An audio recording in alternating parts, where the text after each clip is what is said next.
வணக்கம். இன்று நம்ம சேனலுக்கு யார் வந்திருக்கான்னு பார்த்தா தாவேக்காவோட பொதுச் செயலாளர் ஆக வேண்டியவர் தப்பி தவறி அவருக்கு ஆப்போசிட்டாக போய் எதிர் முகாம் விமர்சனம் பண்ணிட்டு இருக்கிறாப்புல திரு தி ஸ்ட்ரேஞ்ச் டாக்ஸ் அதோட யூடியூப்ல இருக்கிற நம்ம சேகுவார வந்திருக்காப்புல. வணக்கம். வணக்கம்.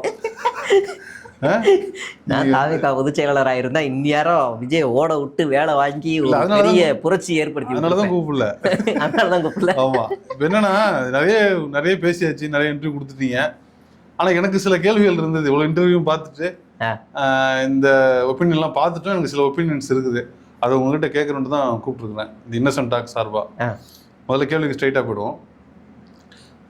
எதுக்கு விஜயை மட்டும் நம்ம எதிர்க்கணும், எதுக்கு விஜய் அரசியலுக்கு வரக்கூடாது, அல்லது அவர் அரசியல் சரியில்லை அப்படின்னு எந்த இடத்துல முடிவு பண்ணி அந்த அந்த விமர்சனத்தை வைக்கிறீங்க நீங்க?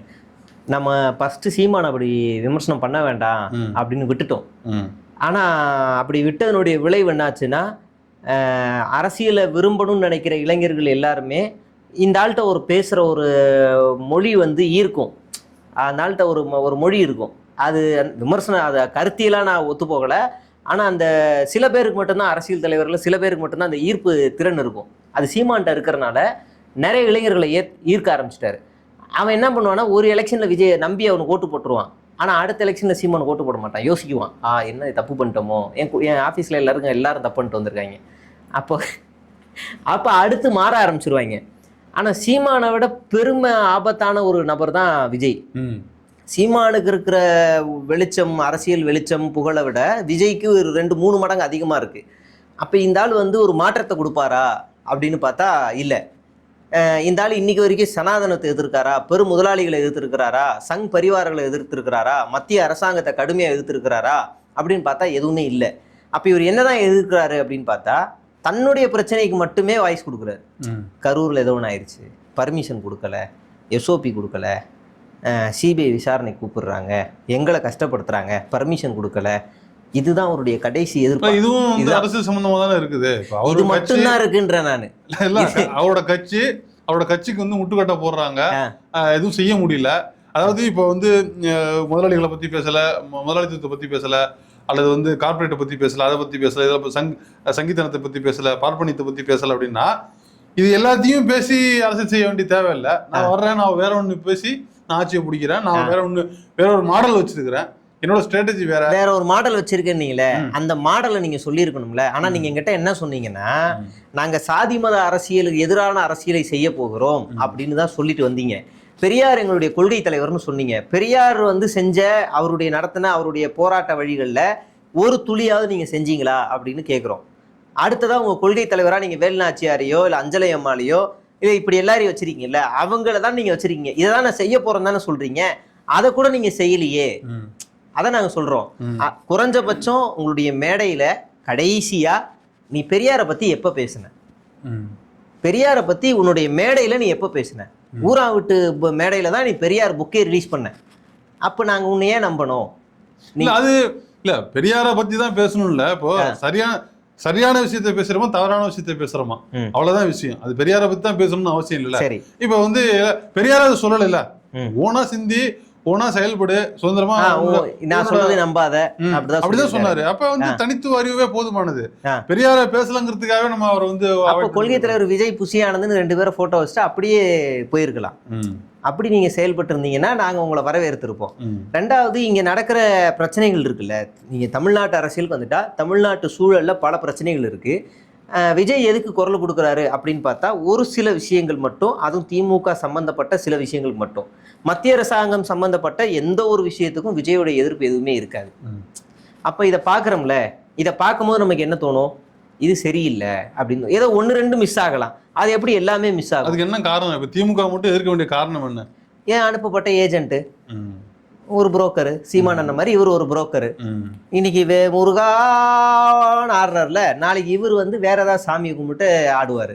இவர் ஒரு ஆளு. இப்ப இன்னைக்கு இந்த தேர்தலை பாருங்க, எல்லாரும் அவன் சின்னத்தை தூக்கி பிடிக்கிறானோ இல்லையோ, முருகன் வேலை தூக்கி பிடிச்சிட்டு தான் வருவாங்க.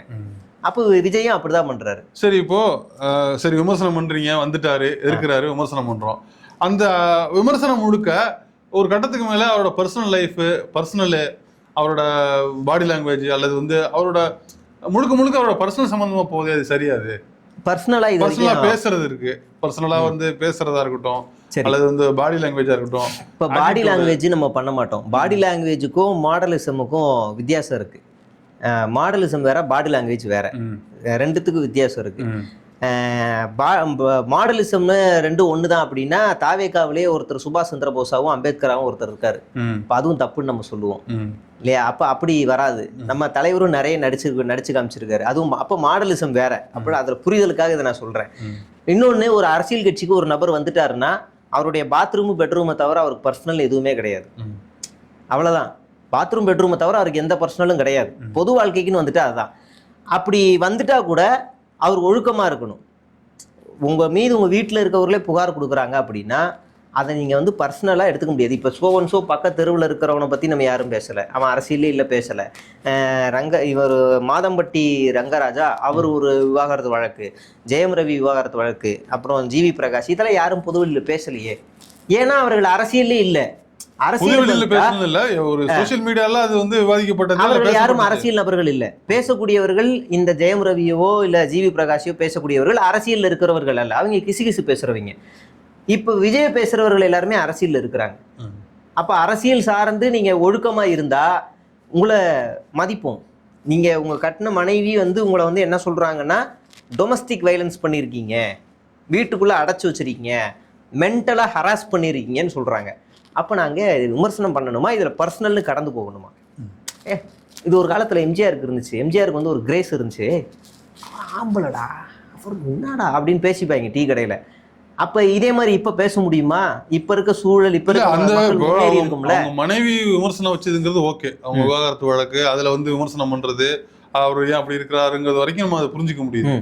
அதை தாண்டி அந்த சங்கீதா அவர்களே வந்து அந்த மனைவி யாருன்னு, அந்த நடிகை யாருன்னு சொல்லல, இந்த டீட்டெயிலும் சொல்லல. விஜய் சொல்லிட்டாரோ சொல்லல. ஆனா அதுக்கப்புறமா வந்து அவங்க வந்து 2 பேரும் ஒரு நிகழ்ச்சிக்கு போனாங்க. அதனாலேயே வந்து இப்போ அவங்க 2 பேரும் என்ன ரிலேஷன்ஷிப்ல இருக்காங்கன்னு யாருக்கும் தெரியாது. இங்க சொல்லப்படல. அதை வந்து வச்சுக்கிட்டு இந்த சங்கீதாவை சேர்த்து ஜாயின் பண்ணி பேசுறது, அல்லது வந்து அதுக்கு வந்து ஒரு அந்த ரிலேஷன்ஷிப்புக்கு இவங்களே வந்து ஒரு கட்டமைக்கிறது இருக்குல்ல, இது எப்படி சரியா இருக்க முடியும்? இது தப்புதான். இது வரைக்கும் நாம வந்து அந்த குறிப்பிட்ட நடிகையை நாம வந்து சேர்த்து வச்சு ட்ரோல் பண்ணி எங்கேயும் நாங்க பேசினது இல்லை. நாம என்ன கேட்குறோம் அப்படின்னா, விஜய்கிட்ட உங்களுடைய மனைவியாகட்டும் இல்லை அந்த நடிகையாகட்டும், அவங்க 2 பேரையுமே சமூக வலைதளங்கள்ல ஆபாசமா பேசுறாங்கல்ல, அது யாரோ ஒருத்தருங்க, திமுகவோ இல்லை தாவேகாவோ இல்லை அதிமுகவோ பாஜகவோ யாரோ ஒருத்தர் பேசுறாங்கல்ல, 2 பேரையும் தானே பேசுறாங்க. குரல் கொடுக்க வேண்டியது யாரு? ஏன் அதை நீங்க குரல் கொடுக்க மாட்டீங்க? உங்களுடைய பிரச்சனை தானே, இதுல நீங்களும் சம்பந்தப்பட்டிருக்கீங்கல்ல, அதை நீங்க வந்து பொது மேடையில வந்து. அதாவது விஜய் என்ன சொல்றாருன்னா, ஒரு எல்லா வழிகளையும் தாங்கியவன், அவர் என்னவா இருக்காரு நான் புரிஞ்சுக்கிறேன்னா, எல்லா விமர்சனங்களையும் தாங்கியவன் இறுகி போயிருப்பான், எல்லா வழிகளையும் தாங்கியவன் இறுகி போயிருப்பான், அதனால நான் எல்லா விமர்சனம் ஏத்துக்க தயாரா இருக்கிறேன், நான் எதுவும் பேச மாட்டேன், காலம் பதில் சொல்லும் அப்படிங்கிற ஒரு. காலம் பதில் சொல்லும் ரஜினி தான் சொன்னாரு. இவர் வந்து ஒர்த்து இல்லைன்னாரு.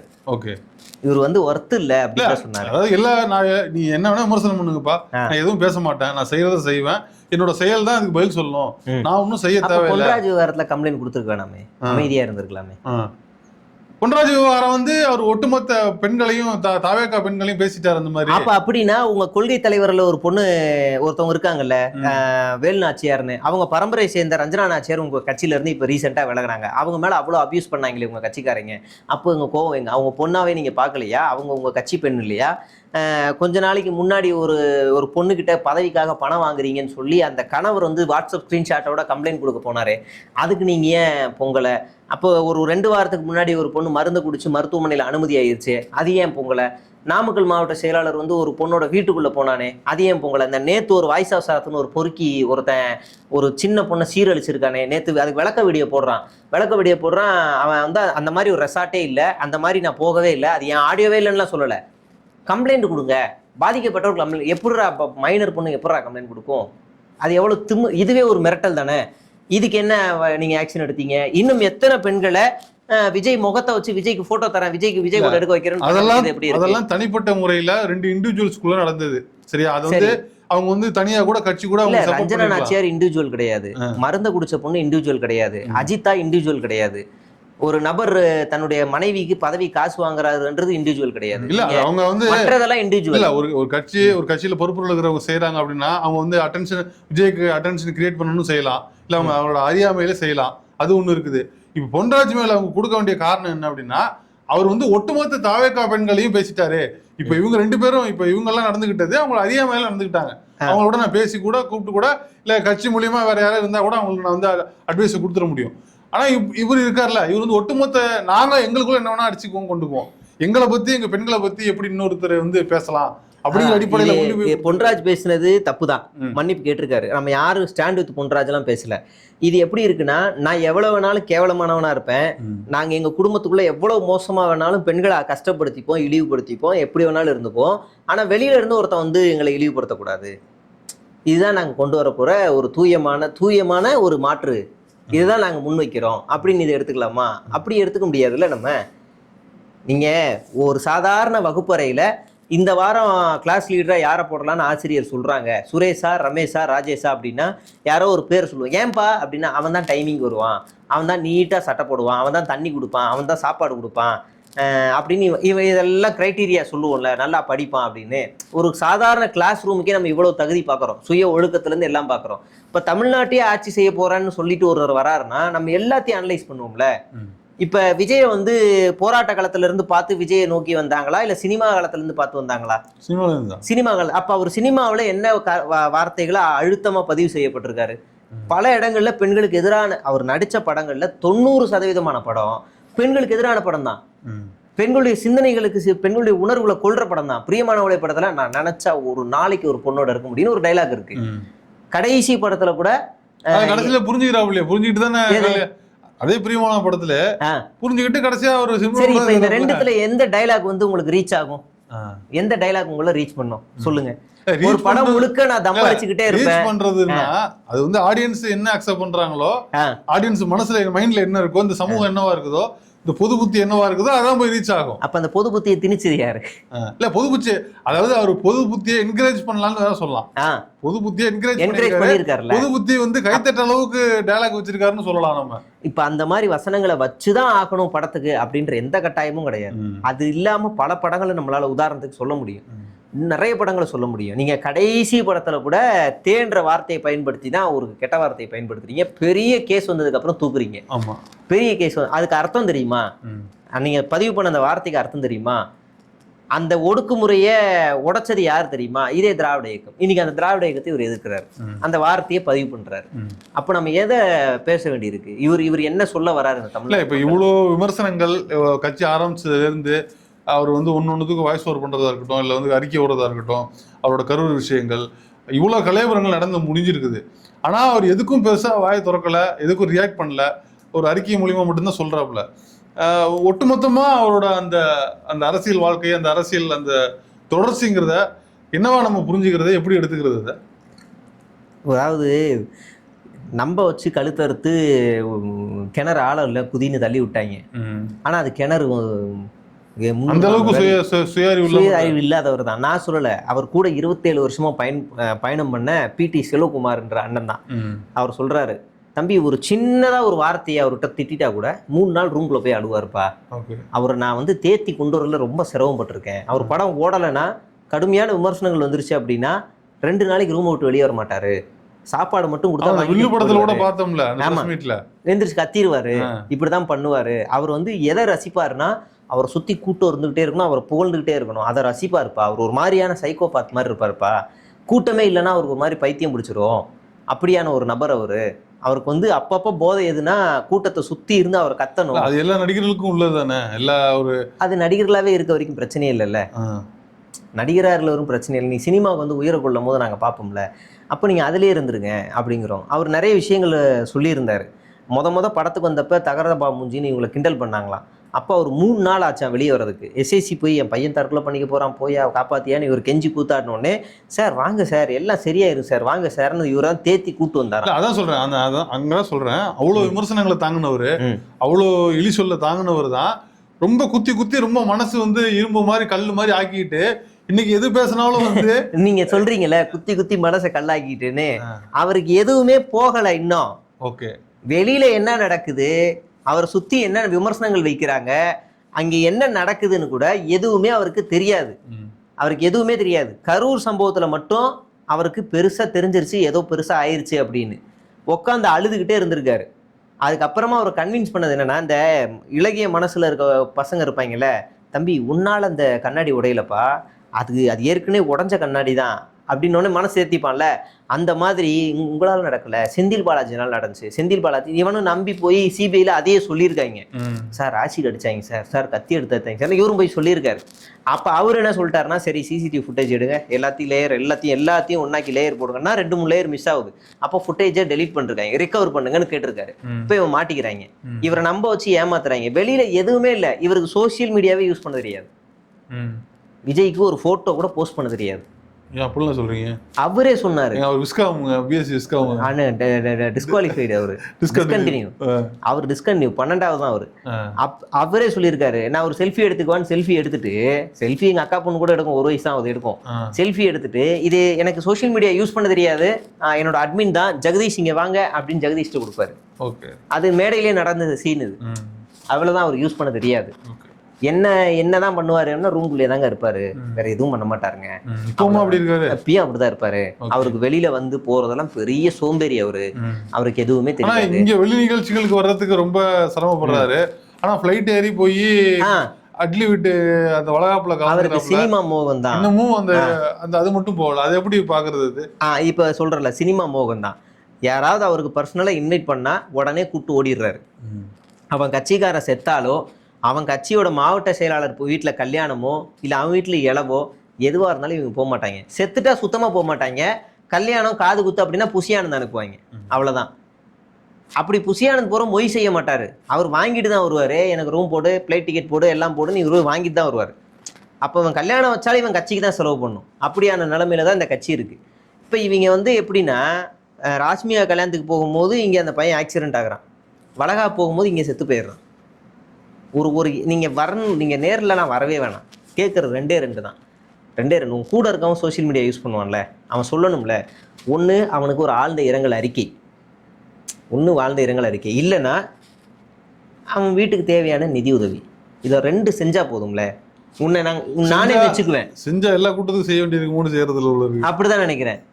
இல்ல, இப்போ நான் என்ன கேக்குறேன்னா, இவ்வளவு விமர்சனங்கள் வருது, இவ்வளவு பண்றாப்ல, இவ்வளவு ஆப்போசிட்ல இருந்து இவ்வளவு எதிர்வினைகள் நடக்குது, எல்லாமே நடக்குது. ஆனாலும் அவர் கல்லூரி முகங்கள் மாதிரி எதையுமே அவர் கண்டுக்காம இருக்கிற மாதிரி இருக்கிறார். அதுதான் அந்த இலகிய மனசு நான் முன்னாடி சொன்னேன்ல, அதுதான் உங்களை எதிர்த்து பெரிய சதி நடக்குது, நீங்க இதை கண்டுக்காதீங்க. கான்ஸ்பிரசி அவருக்கு சொல்லி கொடுத்துட்டே இருக்காங்க.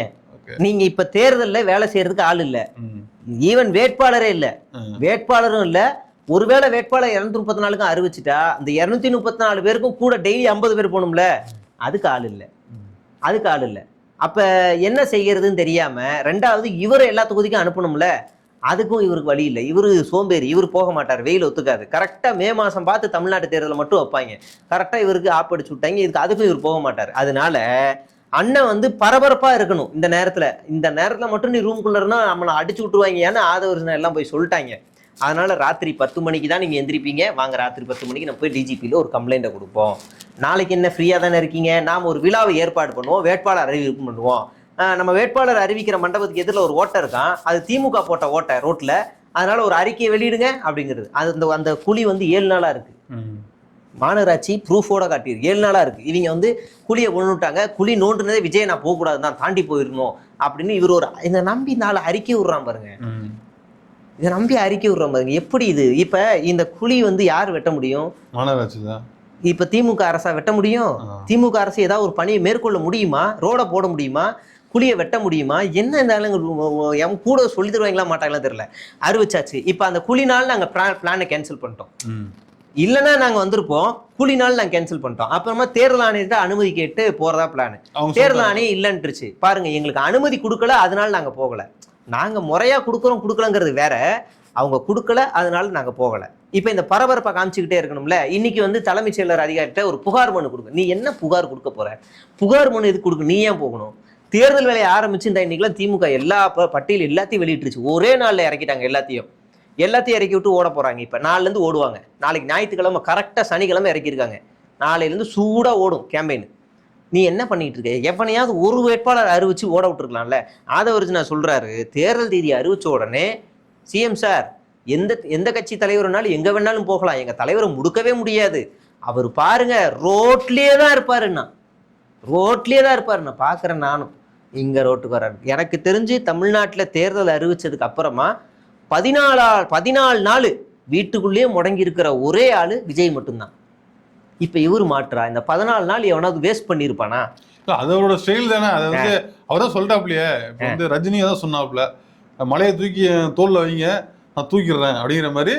சிஎம் ஆக்கினீங்கன்னா உங்களுக்கு நல்லது, சிஎம் ஆக்கிட்டீங்கன்னு எல்லாம் சேர்ந்து ஆக்கிட்டீங்கன்னா உங்களுக்கு தேவையான நான் செஞ்சிருவேன், எதா இருந்தாலும் அதுக்கப்புறம் நான் பாத்துக்கிறேன், நீங்க வேலை கொடுங்க, வேலையை கொடுக்காம வேலை செய்யணும். நீங்க முதல்ல வேலையில என்ன வேலை கொடுக்கணும்னு சொல்லுப்பா தம்பி அப்படின்னா, எனக்கு ஓனர் வேலை தான் கொடுக்கணும், நான் கீழே அப்பர் சட்டியாவோ இல்ல வந்து ட்ரெயினியாவோ இல்ல வந்து ஒரு ஒர்க்கராவோலாம் வரமாட்டேன், ஏன் டிஎல் மேனேஜரா கூட வரமாட்டேன், ஜிஎம்ஆ கூட வரமாட்டேன். வந்தா ஓனர் இதுலதான் உட்காருவேன். ஓனர் உட்காந்துக்கிட்டு உங்களெல்லாம் பார்ப்பேன், நல்லா வேலை செய்றீங்களா, அப்புறமா நான் கத்துக்குவேன், அப்புறமா தான் நான் உங்களை தேடி வருவேன். இது எப்படி இருக்கு? நீங்க இந்த வீடியோ பார்க்குற எல்லாரும் வேலை பார்ப்பீங்கல்ல, நாளைக்கே நீங்க என்ன பண்ணுங்க, உங்க ஓனருக்கு ஃபோன் பண்ணி உங்க எம்ப்ளாயிஸ்ட் எல்லாம் சொல்லி, நாளையிலேருந்து நான் ஓனரா இருந்தா தான் வேலைக்கு வருவேன், அதுக்கப்புறமா தான் நான் எல்லாமே செய்வேன்னு சொல்லுங்க. உங்களுக்கு கிடைக்கிற மரியாதையை பாருங்க. வீட்லயே இருப்பான் சொல்லி அனுப்புறேன், வெயிட் பண்ணு. அப்ப 25 வருஷம் இந்த அண்ணனை எப்படி நம்ம வந்து நீ எதுக்குமே வரமாட்ட, எந்த பெண்கள் விஷயத்திலும் டுபாகூர், ஊழல் விஷயத்திலயும் உன்னை அடிச்சுக்க ஆள் இல்லை, உன் கட்சியை அடிச்சுக்க ஆள் இல்லை, சட்ட ஒழுங்குல உன் ஆளுங்க தான் பாதி பேர் பிரச்சனை பண்ணிக்கிருக்கான், நான் வந்தா எல்லாத்தையும் சரி பண்ணுவேன். நீ முதல்ல உன் கட்சியை சரி பண்ணு, உன் கட்சியை சரி பண்ணிட்டு அப்புறமா நீ வா. இப்பதான் நீ குழந்தை தவள ஆரம்பிச்சிருக்க. சரி, இப்போ வந்து இதே மாதிரி போயிட்டு இருக்குது, எலெக்ஷன் வரப்போகுது, அவர் சொன்ன எலெக்ஷன் வந்துருச்சு. இப்போ வந்து ஓட்டு போட போறாங்க, கலைபுரங்கள், கூட்டணிகள், பிரச்சாரங்கள், வேட்பாளர்கள்னு போயிட்டு இருக்குது. சப்போஸ் இந்த எலெக்ஷன்ல அவர் வந்து செல்படுக்கல, இல்ல டெபாசிட் வாங்கல, படத்துக்கு சீன்குள்ளே வரல அப்படின்னா அடுத்த கட்ட மூவா என்ன இருக்கும் நீங்க நினைக்கிறீங்க? 3 டைரக்டர் பாத்துட்டாரு சார். ஒண்ணு அட்லி, ஓகே, ரெண்டாவது இந்த டிராகனா டியூடா அந்த படத்தோட டைரக்டரை பாத்துட்டாரு. ஓகே, இவனை ஏன்பா விட்டீங்க, இவன் சூப்பரான ஆளு பண்ண அவரும் ஸ்டேட்மெண்ட் கொடுத்தா அந்த டைரக்டரே சொல்லிட்டாரு. ஓகே, அடுத்ததா நம்ம பிரம்மாண்ட இயக்குனரும் ஒரு கதையை சொல்லியிருக்காரு. ஆமாமா, அதேதான். அதுல வந்து டெஸ்டிங் ஷூட் எல்லாம் வேற போனதா ஒரு தகவல் வந்திருக்கு. 3 கதை ரெடி. அடுத்த 6 மாசம் இவங்களே ஒண்ணு செட் பண்றானுங்க. தலைவா பெரிய டிராபேக் ஆகாதா? அரசியலுக்கு வரேன்னு சொன்னேன், இப்படி வந்து தோத்து போய் திரும்பி போனோம்னா அது எவ்வளவு பெரிய எம்ஜிஆர் இப்படிதான் திரும்பி தோத்து போனாங்க. இப்ப சாதாரணமா போனாதானே அசிங்கம். இப்ப அவங்களே எங்களை கூப்பிடுற மாதிரி ஒரு நெரேட்டிவ் செட் பண்ணுவோம்ல, நீ இல்லாத திரையுலகம் வறண்டு இருக்கிறது, நீ இல்லாத திரையுலகம் வறண்டு இருக்கிறது, உன் நடிப்பை காண திரையுலகமே காத்து கொண்டிருக்கிறது, நீ எங்கே சென்றாய், வா வா உன்னை அன்போடு அழைக்கிறோம் வா அப்படின்னு ஒரு மாசம் உருட்டுவாங்க. உருட்டின உடனே எங்களுக்கு மீண்டும் ஒரு ஜெயநாயகனாக சினிமாவிலே வா அப்படின்னு. அப்ப இவரு அண்ணன் வந்து இவ்வளவு கட்டாயப்படுத்தி கூப்பிடுறீங்க, சரி நான் அரசியல் பண்ணாம சினிமாவில் போய் அரசியல் பண்ண. ஆமா, அந்த நீங்க இப்ப இன்டர்வியூ முன்னாடி சொன்னீங்களே எம்ஜிஆருக்கு, அதேதான் விஜய்க்கு. இப்ப விஜய்க்கு சொல்லுவோம், தன்னுடைய 68 படங்களில் அவர் ஆண்டார், 2 வருடம் அரசியல் நடிக்கிறார், அப்படிதான் சொல்லணும் அவரை. அதாவது 20 ஆண்டு காலம் சினிமாவை ஆண்டார், 10 ஆண்டு காலம் அரசியலில் நடித்தார், அது எம்ஜிஆர். இவர் வந்து 33 ஆண்டு காலம் சினிமாவில் ஆண்டார், 2 வருஷம் அரசியலில் நடிக்கிறார். நான் சொன்னது வந்து பாரதி கிருஷ்ணகுமார் இருக்கார்ல, அவர் ஒரு மேடையில சொல்லியிருக்காரு எம்ஜிஆர், அந்த ஸ்டேட்மெண்ட் தான் இருக்கு. அப்ப இவரு அதான் பண்றாரு. அவ்வளவுதான். இவங்களுக்கு வெயில் ஒத்துக்காதுண்ணே விஜய்க்கு. இவங்க சும்மா நம்மளை பிளானை ஒன்று அனுப்பிச்சு விட்டாங்க. காலையில் பெரம்பூரில் ஆரம்பித்து அடுத்து வில்லிவாக்கம், அப்புறம் கொளத்தூர், அப்புறம் அண்ணா நகர், அப்படி விருகம்பாக்கம் போகிறோம் அப்படின்னு. அந்த ரூட்டில் தான் நான் டெய்லி வேலைக்கு வரேன். சாதாரணமாக போகும்போது பின்னாடி காற்று வந்துடும். இதெல்லாம் ஓப்பனாக சொல்லலாம். சொல்லிட்டு போகிறேன், என்ன நம்ம வடச்சென்னை மக்கள் என்ன காப்பாற்ற மாட்டாங்களா ஏதாவது வேணா சுற்றுனா? அப்போ அந்த வழியே தான் வரேன். சாதாரணமாக காலையில் டிராஃபிக்கில் வரும்போதே எனக்கு அப்படியே மூஞ்சி கிஞ்செல்லாம் வீங்கி காது இதெல்லாம் வெடிச்சிரும், அப்படி வருவேன் நான். இவர் வந்து பிரச்சாரம் பண்ண போறாரு. அவர் சொல்ற டைமிங் இருக்குல்ல, எனக்கு ஒண்ணுமே புரியல. ஆம்புலன்ஸ் வேகத்துக்கு போகணும். நான் ஒண்ணே பார்த்து எனக்கு ஒரே ஒரு இதுதான் வந்துச்சு. இந்த அவங்க டைம் போட்டிருக்காங்கல்ல, இது வந்து ஒரு இடத்துல இருந்து இன்னொரு இடத்துக்கு டிராவல் பண்ணி பொறுத்தா நேரம் சரியா இருக்கும். அதுதான் 10 மணிக்கு வில்லிவாக்கம், 11 மணிக்கு பெரம்பூர்னா ஒன்ன வந்து டிராவல் பண்ணணும். டிராவல் பண்றது நேரம் சரியா இருக்கும். பெரம்பூர்ல இருந்து பேசுறதுக்கு நேரம் இருக்காதுல. பெரம்பூர்ல இருந்து பிருந்தா தியேட்டர் வழியா பெரம்பூர் ரயில்வே ஸ்டேஷனை போயிட்டு அது ஒரு சுத்து அடிச்சு அதுக்கே 1/2 மணி நேரம் ஆயிடும். அப்புறம் வில்லிவாக்கம் வழியா போறதுக்குள்ள முடிஞ்சு. 1 hour டிராவல் டைம், டிராவலுக்கே கரெக்டா இருக்கும். என்னது அப்ப இது பேசுவாங்க? ஏமாத்துற வேலை தானே. வடசென்னை பத்தி தெரியாதவன் இதை நம்புவான். திரும்ப ஒரு கரு உருவாக்க நினைக்கிறாங்க இவ்வளவு இருக்கு. இதுல ஹைலைட் என்னன்னா, அண்ணா நகர்ல இருந்து விருகம்பாக்கத்துக்கு 1 மணி நேரத்துல போவேன் அப்படின்னு இவர் எழுதி வச்சிருக்காரு. எப்படி சாத்தியம்? விஆர் மால் டிராபிக் இவரால 2 வழி. ஒண்ணு விஆர் மால் வழியா டிராபிக் இருக்க வாய்ப்பு இல்ல, கிளியர் பண்ணி விட்டுருவாங்க. அதுக்குதானே இருக்குது, பணக்காரர்களுக்கு வழி விட்டுருவாங்க. அதுல என்ன இருக்குது? அங்க எல்லாருமே பணக்காரங்க அண்ணா நகர்ல. எல்லாரும் யாரு வழி விடணும்? ஒண்ணுமே பண்ண முடியாது. அப்ப இந்த பிரச்சாரம் எப்படி இருக்க போகுதுன்னா, அண்ணன் காலைல எந்திரிச்சு டாடா காமிச்சுக்கிட்டே ரோட் ஷோவா நடக்க போறாரு. அவ்வளவுதான். நின்னு பேசுற சீன் எல்லாம் கிடையாது. இவ்வளவு சம்பவம் நடக்குதுல, இதையெல்லாம் ஆப்போசிட்ல நின்று ஒரு குரூப் வந்து விமர்சனம் பண்ணிக்கிட்டு வந்து அவர் வந்து காலி பண்றதுக்கு ஒரு குரூப் வந்து வேலை செஞ்சுக்கிட்டு இருக்குது, பிரச்சாரம் பண்ணிட்டு. எதுக்கு உங்களுக்கு என்ன பிரச்சனை இல்ல? அவரு பாட்டுக்கு வந்துட்டு போறாரு, நீங்க எதுக்கு இந்த விமர்சனம் பண்ணணும்? அப்படி விட்டு அவர் எதுக்கு எக்ஸ்போஸ் பண்ண? உங்களுக்கு என்ன தேவை இருக்குது? அவர்தான் வந்து முட்டாள்னு தெரிஞ்சு போச்சு, அறிவில்லாதவன் தெரிஞ்சு போச்சு. மக்களே அவர் நிராகரிக்க போறாங்க. உங்களுக்கு என்ன, உங்களை மாதிரி ஆட்களுக்கு என்ன அக்கறை இருக்கு? உங்களை மாதிரி ஆட்களுக்கு என்ன தேவை இருக்குது? பணம் வாங்கிட்டு சரிங்களா? அதெல்லாம் இப்ப நான் சொல்றேன், நீ வந்துட்டு நீ பாட்டுக்கு தனியா அப்படியே போய்கிட்டே இருந்தா உன்னை சரத்குமார் மாதிரி கண்டுக்காமலே விட்டுருவோம். ஆனா நீ என்ன பண்றனா, தமிழ்நாடு சரியில்லை, தமிழ்நாட்டுல கல்வியில வந்து பள்ளிக்கூடங்களை மூடிட்டாங்க, தமிழ்நாட்டுல பெண்களுக்கு பாதுகாப்பு இல்ல, தமிழ்நாட்டுல இன்ஃப்ராஸ்ட்ரக்சர் இல்ல, தமிழ்நாட்டுல வேலை வாய்ப்புகள் இல்ல, தமிழ்நாட்டுல எந்த திட்டங்களும் இல்லைன்னு நீ அவுத்துடுறல. அப்ப அதெல்லாம் போய் ஈஸியா எடுபடும்ல. நீ உன்ன மாதிரியான ஒரு சினிமாக்காரன் வந்து சொன்னா அது எடுபடும். அப்ப நாங்க அதெல்லாம் உடைக்கணும்ல. தமிழ்நாட்டிலேயே இந்தியாவிலேயே தமிழ்நாடு தான் கல்வியில உயர்ந்தது, பெண்கள் பாதுகாப்புல சென்னையும் கோயம்புத்தூரும் தான் சிறந்த மாவட்டம்னு நான் சொல்லல, ஒன்றிய அரசு சொல்லுது. வேலை வாய்ப்புகள்ல தமிழ்நாடு தான் முன்னிலையில இருக்கு. பல திட்டங்களை தமிழ்நாட்டிலிருந்து உதாரணமா எடுத்துக்கிட்டு பல மாநிலங்களும் பல நாடுகளும் எடுத்துக்குதுன்னா அந்த அளவுக்கு தமிழ்நாடு முன்னேறி இருக்குடா. நீ பரப்பாத, பொய் பரப்பாத அப்படின்னு ஒரு கூட்டம் வேணும்ல, எதிர்சக்தி வேணும்ல. இவர் ஒரு ஆளா மதிக்காம திமுக வந்து போய்கிட்டு இருக்கலாம், அவங்களோட எதிரி அதிமுக அவங்களை எதிர்த்து போகலாம். ஆனா உன்னெல்லாம் நீ என் ரேஞ்சுக்கு தான் நின்று, அப்ப நான் தான் எதிர்க்க வேண்டியிருக்கு. நாங்க களத்துல இருப்போம். என் வயசுல இருக்க ஒருத்தன் அரசியல் தெளிவு இல்லாதவன் உன்னை நம்புவான். அப்ப அவனை கூப்பிட்டு அவன் நம்பாத, அவன் உன் சாவு கூட வரமாட்டான். ஆனா உன் வீட்டுல கடைசி வரைக்கும் நான் தான்டா நிற்பேன், நான் தான் அவனுக்கு சொல்லணும். அப்ப நான் தான் அங்க நிக்கணும். இவன் வரமாட்டான், இவன் சொல்ற பொய்யை உடைக்கிற இடத்துல நாங்க நிக்கணும். சரி, இப்போ எலெக்ஷன் வந்துருச்சு, பார்ட்டிசிபேட் பண்ண போறாருன்னு நினைக்கிறேன். எத்தனை தொகுதியில் நிப்பாரு, எவ்வளவு ஜெயிப்பாரு? 70 சீட்டு தான், 70 வேட்பாளர் தானே அவங்க கிட்ட இருக்காங்க. ஓகே, 70 தான் இருக்காங்க. அதை வெளியில சொன்னா அசிங்கமாயிரும், கேவலமாயிரும். அதனால என்ன செய்யறதுன்னு தெரியாம இப்ப தேத்திட்டாங்க.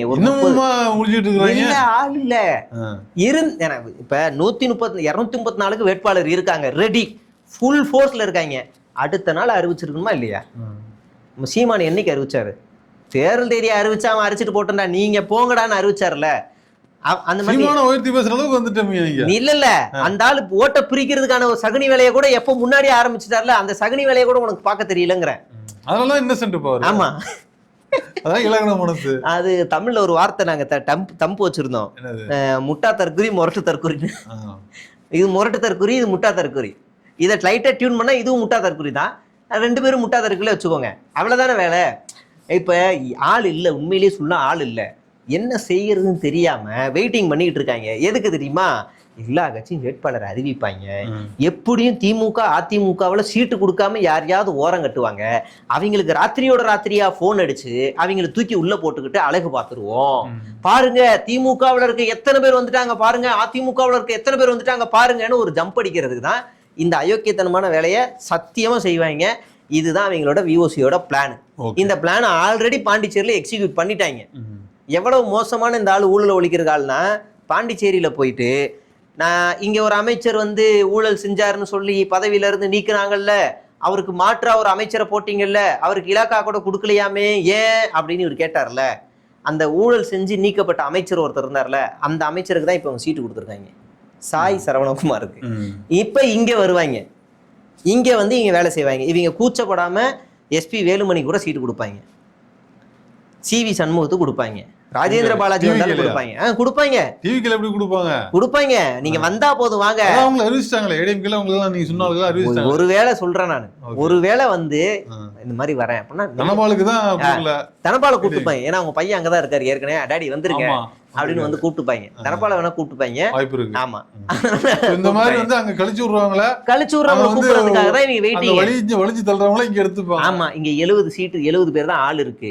அந்த 70ல 20 பேரை புஷி ஆனந்த் எப்படி தேத்தாருன்னா 3 ஆப்ஷன் கொடுத்தாரு. ஒண்ணு, 5 கோடி இல்லை 3 கோடி செலவு பண்ணு, உன் தொகுதிக்கு நீ செலவு பண்ணு, கட்சி நிதி 1 கோடி கொடுத்துரு, செலவு பண்ணு அப்படின்னு ஒரு ஆப்ஷன். 2வது, நீ செலவு பண்ணலையா வேற எவனையாவது கூட்டுவா, உன் தொகுதியில் எவனா பணக்காரன் இருப்பான்ல, ஜவுளி கடை, நகை கடை, டாக்டரு, காலேஜ் ப்ரொஃபஸர் எவனாவது இருப்பான், அவனை கூட்டுவா, என்கிட்ட அறிமுகப்படுத்தி என்னை நிற்க வை அப்படின்னு கூப்பிடுறது. இல்லைன்னா இந்த பதவியிலேருந்து ஓடி போயிரு. இந்த பதவிக்கு காசு கொடுத்து 5 லட்சம் 10 லட்சம் கொடுத்து வர்றதுக்கு வெளில ஆள் இருக்கான். இந்த 3 ஆப்ஷனை ஆஃபரை கொடுக்குறாரு. இவங்களால என்ன செய்யறதுன்னு தெரியல, நெருக்கடியில் இருக்காங்க. இந்த தடவை இப்படிதான் பிரச்சனை. உண்மையா உழைக்கிறதுக்கு என்கிட்ட காசு இல்லை, கட்சி செலவு பண்ணுச்சுன்னா நான் வீதியா வீடு வீடா போறதுக்காக தாவேகா வேட்பாளர்கள் ரெடியா இருக்கான். ஆனா அவனுக்கு யாருக்கும் சீட்டு தரல. இவங்க எதிர்பார்க்கறலாம் செலவு பண்ணணும், கட்சிக்கு நிதி கொடுக்கணும். இப்படி ஆள் இருந்தா வா, இல்லைன்னா போ. இவங்களும் எப்படியாவது கொடுத்துருவானுங்க நம்பி இவங்க வெயிட் பண்றாங்க. இவங்களோட குறுக்கு வழி என்னன்னா, நல்ல அறிமுகமா இருக்கணும், பணம் இருக்கணும். அப்ப இந்த ஆள் வேணும், யாரை பிடிக்கலாம்? அப்ப ஏற்கனவே ஏதாவது கட்சியில இருந்து அதிருப்தியில வருவான், நம்ம வெயிட் பண்ணி தூக்கிடலாம், அப்படி வெயிட்டிங். ஓகே, இதுதான் இருக்குது. அவ்வளவுதான் பிளான். ஓகே ஓகே, ரொம்ப நன்றி. ஓகே, இந்த நேரம் ஒதுக்கி எங்களுக்காக டிவிகேவை பத்தி இவ்வளோ அலசி ஆராய்ச்சி, அதாவது மக்களுக்காக வந்து நீங்க வேலை செஞ்சுட்டு இருக்கிறீங்க. திமுகவை எக்ஸ்போஸ் பண்றது, தாவேகா எக்ஸ்போஸ் பண்றது, என்ன பண்றது அப்படிங்கிற வேலைகளை செஞ்சுட்டு இருக்கீங்க. தொடர்ந்து உங்களோட ஆதரவு, அல்லது மக்களோட ஆதரவு உங்களுக்கு கண்டிப்பா இருக்கும். நன்றி, வணக்கம். நன்றி.